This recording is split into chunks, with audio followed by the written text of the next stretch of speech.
बिहार के मुख्यमंत्री नीतीश कुमार दिल्ली दौरे पर हैं। विपक्षी दलों के नेताओं से लगातार मुलाकात कर रहे हैं। 24 लोकसभा चुनाव पे नजर है। हमारे साथ जदयू के राष्ट्रीय सचिव राजीव रंजन प्रसाद जी हैं। राजीव रंजन जी, मुलाकातों का दौर जारी है। कल लालू से नीतीश मिले, राहुल गांधी से मिले, कल ही केजरीवाल से मिले, आज वाम दल के जो नेता हैं लेफ्ट पार्टी के, उनसे मिल रहे हैं। तो ये जो कवायद है, क्या कोई स्वरूप भी ले पाएगा या सिर्फ मुलाकात तक सीमित रह जाएगा? निसंदेह ये स्वरूप गढ़ने की शुरुआत कल हो गई। कल और आज की मुलाकातों के बाद नीतीश कुमार जी देश के कई महत्वपूर्ण नेताओं से मुलाकात करेंगे और जो बदली हुई राजनीतिक परिस्थितियां हैं, लोग नरेंद्र मोदी जी की सरकार नहीं लौटे, इसके लिए एक बेहतर वैकल्पिक गठजोड़ की ओर देख रहे हैं। नीतीश कुमार जी की स्वीकार्यता पूरे देश में बहुत ज़्यादा है। राजनीतिक दलों के अनेक नेताओं के साथ उनके व्यक्तिगत संबंध पिछले 4-4.5 दशकों के रहे हैं। चाहे वो नवीन पटनायक जी हों, चाहे वो ममता बनर्जी हों, केसीआर हों, अन्य अनेक राजनीतिक दलों के नेता, उन सबों के बीच जब नीतीश कुमार जी इस प्रस्तावित गठजोड़ पर बातचीत करने जाएंगे, कार्यक्रमों की चर्चा करेंगे, निसंदेह एक व्यवस्थित विकल्प देश को बहुत जल्द मिलेगा और हम आश्वस्त हैं। आज देश को इसकी जरूरत है। विपक्ष के नेताओं ने नीतीश कुमार जी के कंधे पर अगर ये जवाबदेही दी है कि वो समन्वय का कार्य करें, तो मुझे ऐसा लगता है ये एक ऐतिहासिक निर्णय है। आपका ये कहना है कि नवीन पटनायक, शरद पवार, ममता बनर्जी, इन लोगों से जो है वाईएसआर कांग्रेस, ये सब से जो है बात करेंगे, नीतीश कुमार यूपीए में आइए, एकजुट होकर लड़ा जाए? देखिए, कल गठबंधन का जो स्वरूप है वो तो समय आने पर स्पष्ट होगा, लेकिन मैं एक बात जरूर आपको कहना चाहूँगा।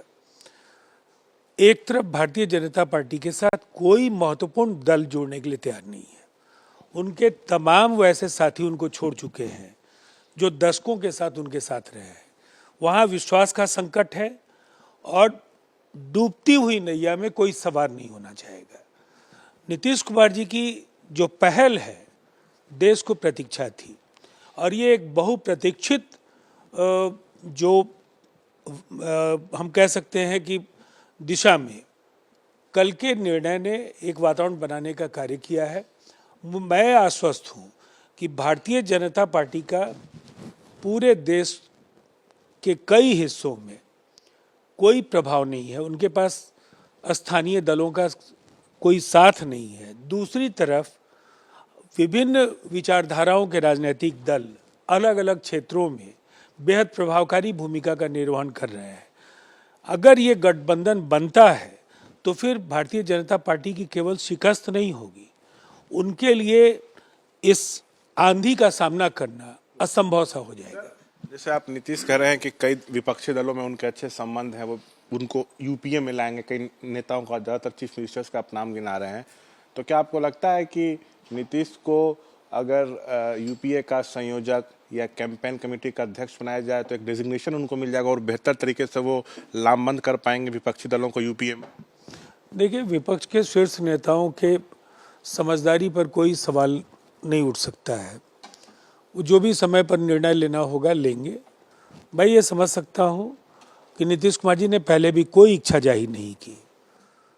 वो बस इतना चाहते हैं, देश को एक मुश्किल दौर से बचाना है जब संस्थाओं का भगवाकरण हो रहा हो, संवैधानिक संस्थाओं को नेस्तनाबूद करने की कोशिशें हो रही हों, महंगाई और बेरोजगारी चरम पर हो, जो धर्म के आधार पर ध्रुवीकरण की जो चेष्टाएं हैं उनके बहुत ही दुर्भाग्यपूर्ण नतीजे दिखने को मिल रहे हैं। जैसे राहुल गांधी की संसद की सदस्यता चली गई है मानहानि वाले मामले में, 2 साल की उनको सजा हुई थी।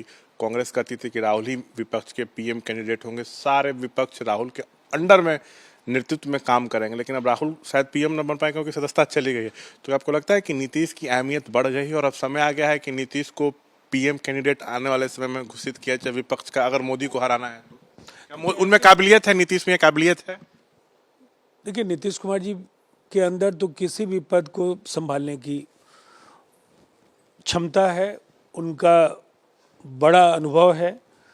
जब भी कोई जिम्मेवारी उन्हें देश में या प्रदेश की अगुवाई की मिली है, सफलतापूर्वक उन्होंने दायित्वों का निर्वहन किया है। लेकिन जहाँ तक पीएम पद का सवाल है, मुझे ऐसा लगता है कि अभी बहुत सारे फैसले भविष्य में परिस्थितियों के आधार पर लिए जाएंगे और इसीलिए अभी इस पर कुछ भी कहना उचित नहीं होगा। एक आखिरी सवाल, आप विपक्ष को एकजुट करने की बात कर रहे हैं, लेकिन जीतन राम मांझी अमित शाह से मिले हैं, दशरथ मांझी को जो बिहार के विभूति लोग हैं उनको भारत रत्न मिले, इस मांग को लेकर मिले।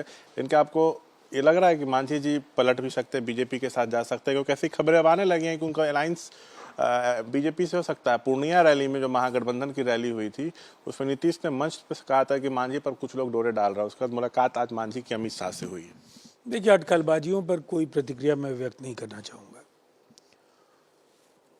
वो एक विश्वस्त सहयोगी हैं, उनकी पार्टी महागठबंधन का अंग है, बिहार में सरकार में उनका प्रतिनिधित्व है और इसीलिए केवल एक प्रकरण जिसमें भारत रत्न की मांग के लिए वो केंद्रीय गृह मंत्री से मिलते हैं, इस तरह के कयासों पर किसी तरह की प्रतिक्रिया का कोई औचित्य नहीं है। तो ये थे पूरे मामले पर हमारे साथ बातचीत करते हुए जदयू के राष्ट्रीय सचिव राजीव रंजन प्रसाद। कैमरा पर्सन विशाल राय के साथ शशांक कुमार, एबीपी न्यूज पटना।